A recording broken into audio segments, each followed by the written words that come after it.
नमो नमः श्री दक्षिणामूर्ति विद्यामंदिरस्य यूट्यूब चैनलस्य अहम गामी महोदयाः स्वागतम करिष्यामि। मित्रों, आज આપણે ધોરણ 6, 7 અને 8 એ ત્રણેય ધોરણમાં આપણે સંસ્કૃત એકડા વિષયનો અભ્યાસ કરીશું। વિષય છે સંસ્કૃત, વિષયાંગ છે સંખ્યા। તો આપણે સામાન્ય રીતે જાણીએ છીએ કે ગુજરાતીમાં આપણે સંખ્યામાં 1, 2, 3, 4, 5 એ રીતે બોલીએ છીએ।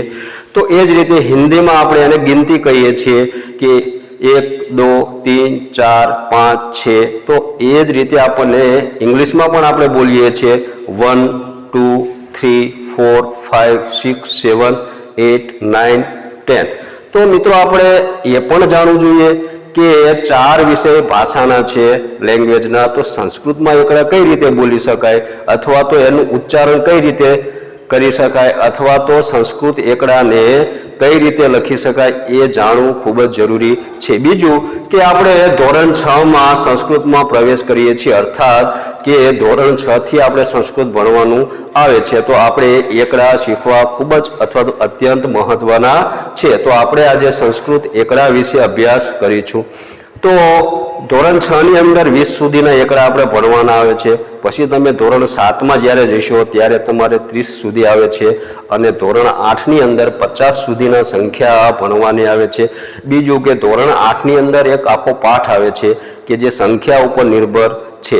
તો સંખ્યા ભણવી ખૂબ જ જરૂરી છે અને જાણવી પણ ખૂબ જ જરૂરી છે। તો આજે આપણે સંખ્યા વિશે અભ્યાસ કરીશું।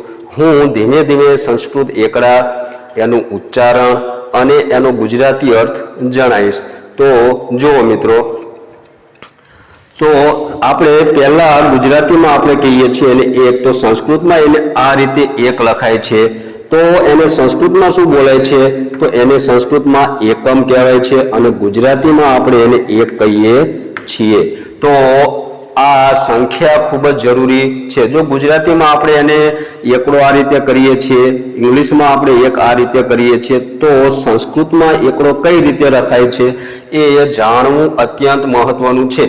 તો એક, એકમ, એક। બીજું કે તમે જ્યારે આગળ અભ્યાસ કરશો કે હિન્દીમાં પત્ર લેખન આવે છે ત્યાં પણ આપણે સંસ્કૃત એકડાનો જ ઉપયોગ કરવાનો થતો હોય છે। તો સંસ્કૃત એકડા જાણવા જરૂરી છે। તો એકમ એટલે કે એક, તો બેને કઈ રીતે લખાય છે? એને સંસ્કૃતમાં કહેવાય છે દ્વિ અથવા દ્વે। કોઈ પણ શબ્દ વાપરી શકાય છે। દ્વેનો અર્થ થાય છે બે। તો 3ને શું કહેવાય છે સંસ્કૃતની અંદર? તો આપણે એનો શબ્દ છે ત્રીણી। આ રીતે એને લખાય છે અને બોલાય છે એને ત્રીણી, અર્થાત કે 3। તો 4 શબ્દ છે, તો 4ને આ રીતે બોલાય છે 4। એને સંસ્કૃતમાં કહેવાય છે ચત્વારી, અર્થાત કે 4। 4 પછી આપણે ગુજરાતીમાં 5 આવે છે, તો એને સંસ્કૃતમાં શું ઉચ્ચારણ કરાય છે? પંચ, એને કહેવાય 5। 6 જે શબ્દ છે તો એને સંસ્કૃતમાં કહેવાય છે છટ, તો 6। હવે આગળ જોઈએ આપણે 6 પછી 7 આવે છે, તો 7 સંસ્કૃતમાં એને કહેવાય સપ્ત, ગુજરાતીમાં એને કહેવાય 7। તો એ જ પ્રમાણે 8, અષ્ટ, તો એને કહેવાય 8। શબ્દ છે 9। જો 9નો જે વળાંક છે એ ખાસ જોજો, 1 જે છે અને 9 છે, પછી આ જે શબ્દ છે 4। તો અહીંયા જે 9 છે તો એને આપણે કહેવાય સંસ્કૃતમાં 9, ગુજરાતીમાં પણ એને 9 કહેવાય છે। પછી છે શબ્દ 10, તો એને સંસ્કૃતમાં કહેવાય 10, ગુજરાતીમાં કહેવાય 10। તો આ 1 થી 10 સુધીના એકડા આપણે થયા। જો શબ્દ છે પહેલો, એનો વળાંક છે, એનું ઉચ્ચારણ છે એકમ એટલે કે 1। 2 શબ્દ છે એને સંસ્કૃતમાં કહેવાય દ્વિ અથવા દ્વે। કોઈ પણ શબ્દ તમે વાપરી શકો છો। દ્વિ એટલે કે 2, શબ્દ છે 3 એટલે કે ત્રીણી એટલે કે 3, ચત્વારી એટલે કે 4, 5 શબ્દ છે એને પંચ એટલે 5, 6 ને છઠ એટલે 6, 7 ને સપ્ત એટલે 7, 8 ને અષ્ટ એટલે 8, 9 ને 9 એટલે 9 અને 10 ને 10 એટલે કે 10. તો આ રીતે એનું ઉચ્ચારણ છે એકમ, દ્વે, ત્રીણી, ચત્વારી, પંચ, ષટ, સપ્ત, અષ્ટ, નવ, 10.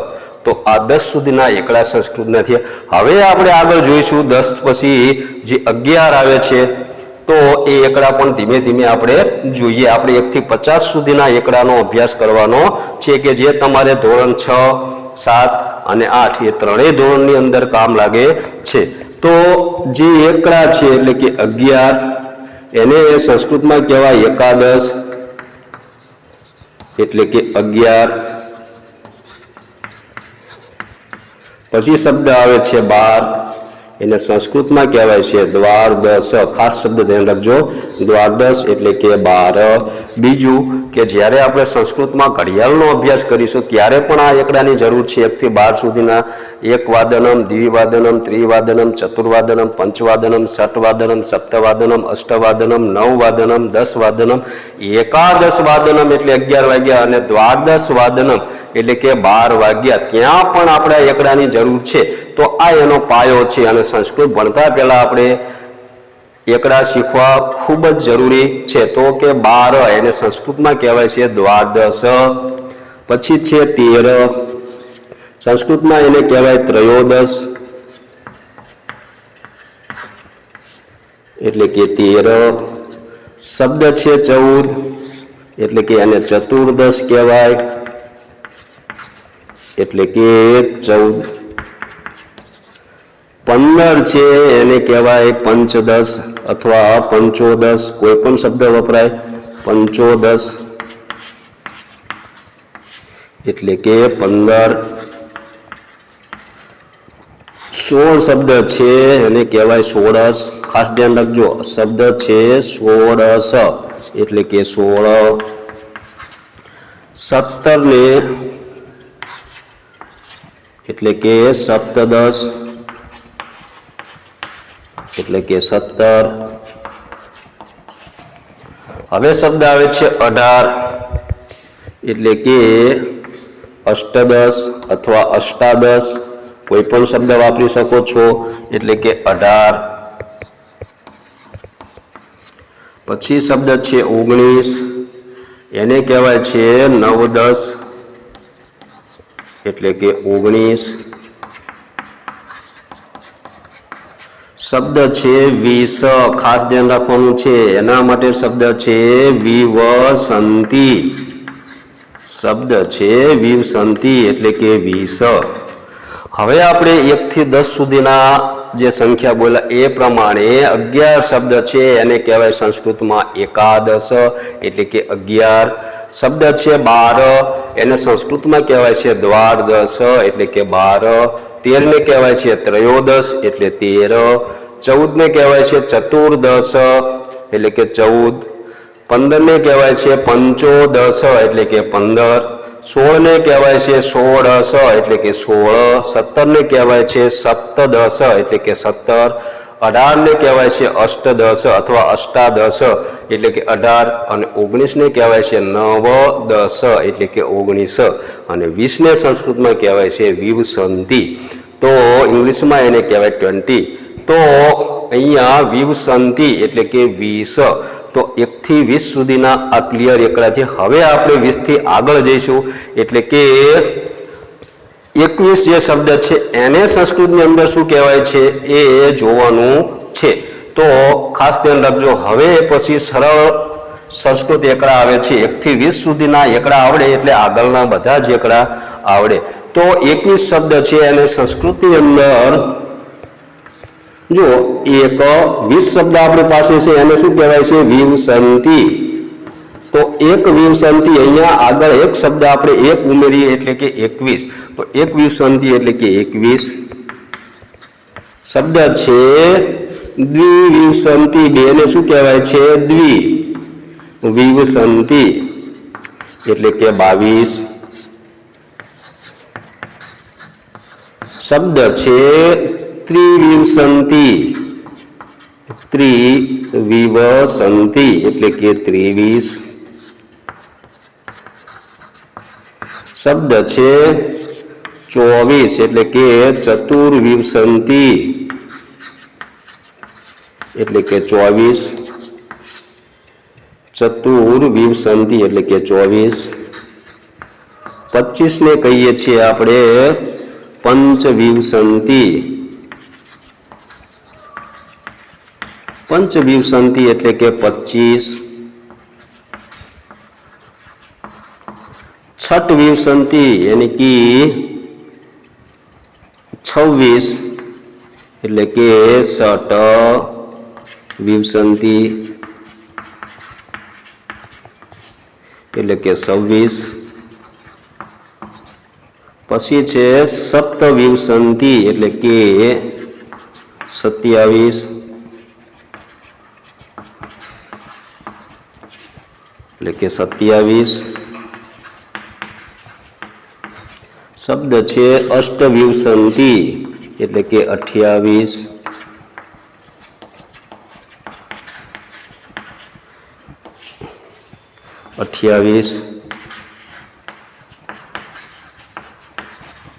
અને 29 એટલે કે નવવિંશતિ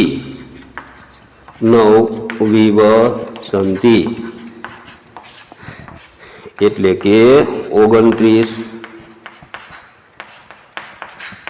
જો મિત્રો હવે શબ્દ આપણે 29 સુધી પહોંચ્યા છીએ તો હવે 30 શબ્દ આવે તો 30 માટે સંસ્કૃતની અંદર શું વપરાય છે ત્રિવસંત ખાસ ધ્યાન રાખજો શબ્દ ત્રિવસંત એટલે કે 30 તો આપણને અહીંયા 29 શબ્દ મળ્યા છે જો અંદર 21 ને સંસ્કૃતમાં કહેવાય છે એકવિંશતિ 22 ને કહેવાય છે અને દ્વિવિંશતિ 23 ને કહેવાય છે ત્રિવિંશતિ 24 ને કહેવાય છે ચતુર્વિંશતિ 25 ને કહેવાય છે પંચવિંશતિ એટલે કે 25 26 ને કહેવાય ષટવિંશતિ 27 ને કહેવાય સપ્તવિંશતિ 28 ને કહેવાય અષ્ટવિંશતિ અને 29 ને કહેવાય છે નવવિંશતિ એટલે કે 29 તો હવે 30 માટેનો શબ્દ છે આપણી પાસે ત્રિવસંત એટલે કે 30 તો આપણને 30 સુધીના એકડા ક્લિયર આવડે તો ત્રિવસંત પછી શું છે આપણે આગળ 31 ને એક ત્રિવસંત એવો શબ્દ આપણે વાપરીએ છીએ તો એ સરળ છે જો અહીંયા એક જ શબ્દ આપણે ગોતવાનો છે કે 30 ને શું કહેવાય છે ત્રિવસંત ત્રિવસંત એટલે કે 30 તો 31 ને શું કહેવાય છે કે 31 એટલે કે એક ત્રિવસંત એટલે કે 31 તો એ પ્રમાણે 32 ને શું કહેવાય છે દ્વિત્રિવસંત આગળ જે શબ્દ છે એક દ્વિ ત્રીણી ચત્વારી પંચ ષટ સપ્ત અષ્ટ નવ 10 તો આ આપણે એડ કરવાના છે તો 32 ને શું કહેવાય છે દ્વિત્રિવસંત એટલે કે 32 ત્રિત્રિવસંત એટલે કે ત્રિત્રિવસંત એટલે કે 33 શબ્દ છે ચતુર્ત્રિવસંત એટલે કે 34 પછી છે શબ્દ 35 એટલે કે પંચત્રિવસંત એટલે કે 35 છઠત્રિવસંત એટલે કે 36 ષટત્રિવસંત એટલે કે 36 પછી શબ્દ છે 37 તો કે સપ્તત્રિવસંત એટલે કે 37 શબ્દ છે અષ્ટત્રિવસંત ત્રિવસંત 38 નવત્રિવસંત એટલે કે 29 શબ્દ છે નવત્રિવસંત એટલે કે 29। જો હવે શબ્દ છે આપણે 39 સુધી આપણે પહોંચ્યા। 39 તો હવે શબ્દ આપણી પાસે આવ્યો 40। તો આપણે અહીંયા એક જ શબ્દ યાદ રાખવાનો છે। 40 ને સંસ્કૃતની અંદર શું કહેવામાં આવે છે? ચત્વારિંશંત। જો શબ્દ ચત્વારિંશંત। તો આને આપણે 40 કહીએ છીએ। તો આપણને 40 માટેનો એક શબ્દ પ્રાપ્ત થાય એટલે કે 40। તો પછી બીજા શબ્દો આપોઆપ આવડી જાય। હવે અહીંયા આપણે 41 ઉપર જઈએ તો એક ચત્વારિંશંત એટલે કે 41, દ્વિચત્વારિંશંત એટલે 42, ત્રિચત્વારિંશંત એટલે 43, ચતુર્ચત્વારિંશંત એટલે કે 44, પંચચત્વારિંશંત એટલે 45, ષટચત્વારિંશંત એટલે 46, સપ્તચત્વારિંશંત એટલે 47, અષ્ટચત્વારિંશંત એટલે 48 અને નવચત્વારિંશંત એટલે કે 49 અને 50 ને સંસ્કૃતની અંદર કહેવામાં આવે છે 50। જો 50 એટલે કે 50, 50 એટલે કે 50। તો આ સંસ્કૃત એકડા છે। હવે તમને એવો વધારે અભ્યાસ કરવાનો જો અનુભવ થાય તો કે આપણે 50 પછી 51 આવો તો 51 સંસ્કૃતમાં શું કહેવાય? તો 150, દ્વિપંચાશત, ત્રિપંચાશત, ચતુર્પંચાશત, પંચપંચાશત, ષટપંચાશત, સપ્તપંચાશત, અષ્ટપંચાશત, નવપંચાશત અને 60 શબ્દ આવે। તો 60 ને સંસ્કૃતની અંદર શું કહેવામાં આવે છે કે ષષ્ઠી। શબ્દ ધ્યાન રાખજો, ષષ્ઠી એટલે કે 60। તો એ પ્રમાણે આપણે એક ષષ્ઠી, દ્વિષષ્ઠી, ત્રિષષ્ઠી, ચતુર્ષષ્ઠી, પંચષષ્ઠી, ષષ્ઠી, સપ્તષષ્ઠી, અષ્ટષષ્ઠી, નવષષ્ઠી અને પછી શબ્દ આવે છે 70। તો સંસ્કૃતમાં 70 ને શું કહેવાય છે? સપ્તતિ। તો આપણને શબ્દ મળ્યો 70। તો 71 જે શબ્દ છે એને શું કહેવામાં આવે છે? એક સપ્તતિ, દ્વિસપ્તતિ, ત્રિસપ્તતિ, ચતુર્સપ્તતિ, પંચસપ્તતિ, ષટસપ્તતિ, સપ્તસપ્તતિ, અષ્ટસપ્તતિ અને નવસપ્તતિ એટલે કે 79 થયા। તો 80 માટે શબ્દ શું છે? અશીતિ। ખાસ ધ્યાન રાખજો, અશીતિ એટલે કે 80। તો 80 પછી શબ્દ આવે 81। તો 81 ને શું કહેવામાં આવે છે? એક અશીતિ, દ્વિઅશીતિ, ત્રિઅશીતિ, ચતુરઅશીતિ, પંચઅશીતિ, ષટઅશીતિ, સપ્તઅશીતિ, અષ્ટઅશીતિ અને નવઅશીતિ એટલે કે 90। તો હવે 90 ને શું કહેવામાં આવે સંસ્કૃતમાં? કે નવતિ। શબ્દ ધ્યાન રાખજો, નવતિ એટલે 90 સુધી આપણા એકલા ક્લિયર થાય। હવે 91 ને શું કહેવાય? એક નવતિ, દ્વિનવતિ, ત્રિનવતિ, ચતુર્નવતિ, પંચનવતિ, ષટનવતિ, અષ્ટનવતિ અને નવનવતિ એટલે કે 99। તો 100 ને સંસ્કૃતમાં શું કહેવાય છે? કે આ 100। તો એના માટે શબ્દ છે શતમ એટલે કે 100। તો મિત્રો આપણે અહીંયા 1 થી 100 સુધીના એકડાનો અભ્યાસ કર્યો છે। એકમ, દ્વિ, ત્રીણી, ચત્વારી, પંચ, ષટ, સપ્ત, અષ્ટ, નવ અને 10। એકાદશ, દ્વાદશ, ત્રયોદશ, ચતુર્દશ, પંચદશ, ષોડશ, સપ્તદશ, અષ્ટાદશ, નવદશ અને વિંશતિ। 20 સુધી આપણે જો આપણને આવડે તો પછી આગળના એકડા સરળ છે। આગળ શબ્દ એક ઉમેરવાનો છે, પછી એક વિંશતિ એટલે 21, દ્વિવિંશતિ એટલે 22, ત્રિવિંશતિ એટલે 23, ચતુર્વિંશતિ એટલે 24, પંચવિંશતિ એટલે 25, ષટવિંશતિ એટલે 26, સપ્તવિંશતિ એટલે 27, અષ્ટવિંશતિ એટલે 28 અને નવવિંશતિ એટલે કે 29। તો 30 માટે આપણી પાસે શબ્દ છે ત્રિવસંત। તો એક ત્રિવસંત એટલે 31, દ્વિત્રિવસંત એટલે 32, ત્રિત્રિવસંત એટલે 33, ચતુર્ત્રિવસંત એટલે 34, પંચત્રિવસંત એટલે 35, ષટત્રિવસંત એટલે 36, સપ્તત્રિવસંત એટલે 37, અષ્ટત્રિવસંત એટલે 38 અને નવત્રિવસંત એટલે કે 39। પછી 40 માટે આપણી પાસે શબ્દ છે ચત્વારિંશંત।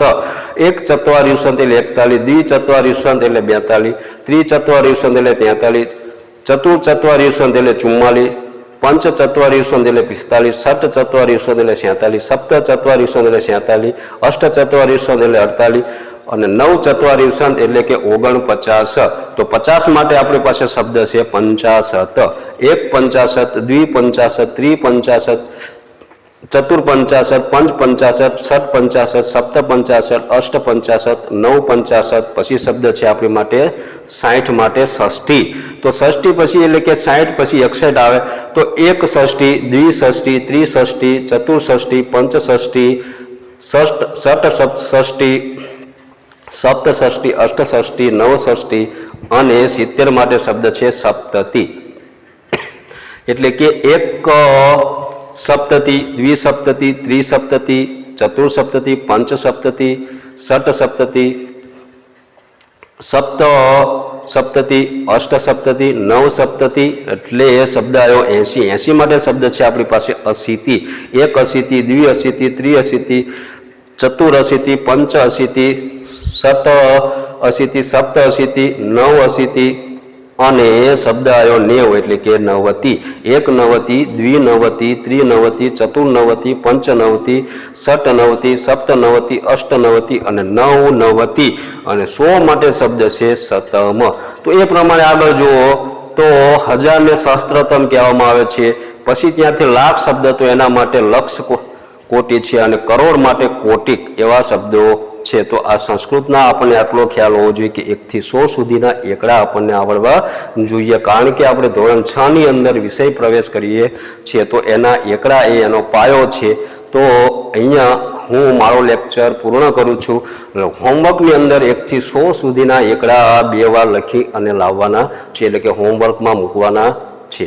અસ્તુ. જય હિન્દ, જય ભારત.